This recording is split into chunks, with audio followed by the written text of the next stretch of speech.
حضرت آدم کو آدھی رات کو دنیا میں اتارا گیا تھا. دنیا میں اس وقت آدھی رات تھی, نصف شب تھی. حضرت آدم کے ہاتھ میں یہ موتی دے دیا گیا. آدم اس فرشتے کے جو موتی بن گیا تھا, اس کے نور کے ساتھ زمین پہ آیا. حضرت آدم کے دور میں یہ موتی رہا, نوح کے دور میں یہ موتی رہا.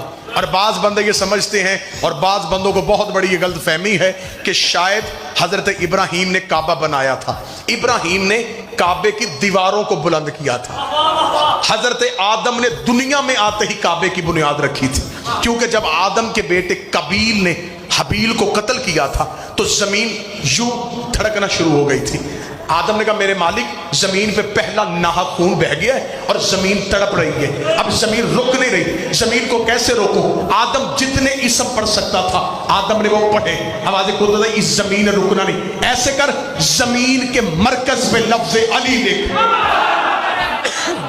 اگر زمین کو سکون دینا چاہتا ہے زمین کے مرکز پہ لفظ علی لکھ دے.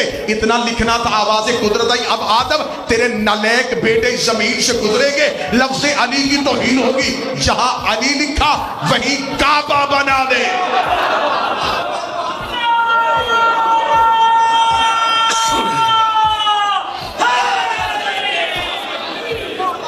جہاں علی لکھا ہوا یہیں پہ کعبہ. اللہم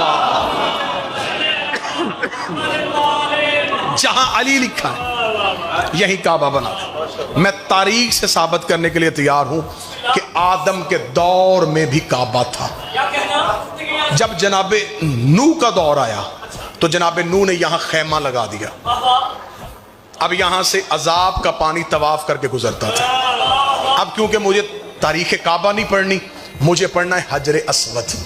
امام فرماتے ہیں کہ جب ابراہیم کا دور آیا تو ابراہیم نے کہا میرے مالک اس موتی کا کیا کروں, کیونکہ ابراہیم نے کعبے کو گھر بنا دیا تھا, ایک چھت بنا دی تھی, دیوار بن گئی.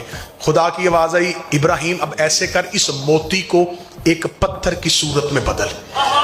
پتھر کی صورت میں جب یہ حجر اسود آیا تو اب ابراہیم نے کہا میرے مالک اب اس پتھر کا کیا کروں؟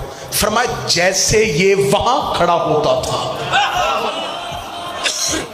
جیسے یہ آلین کے دروازے میں پہرے دار بن کے کھڑا ہوتا تھا ویسے ہی سے کعبے کے دروازے میں پہرے دار بنا کے کھڑا کر دے. اب میں امام زمانہ سے ایک جملے کی طاقت مانگ کے وہ جملہ آپ کو ہدیہ کرنا چاہوں گا. آواز آئی میرے مالک اس کعبے کے دروازے پہ کھڑا کروں, یہ قیامت تک کرے گا کیا؟ فرمایا ہر حاجی پہ واجب کر دے جو بھی میرے گھر کو آئے گا پہلے اس کا بوسہ دے گا. میرے مالک بوسہ کیوں دے گا؟ فرمایا جب وہ بوسہ دے گا حجر اسود اس کے دل کے اندر دیکھے گا, اگر علی ہوا تو حج قبول کرے گا ورنہ لا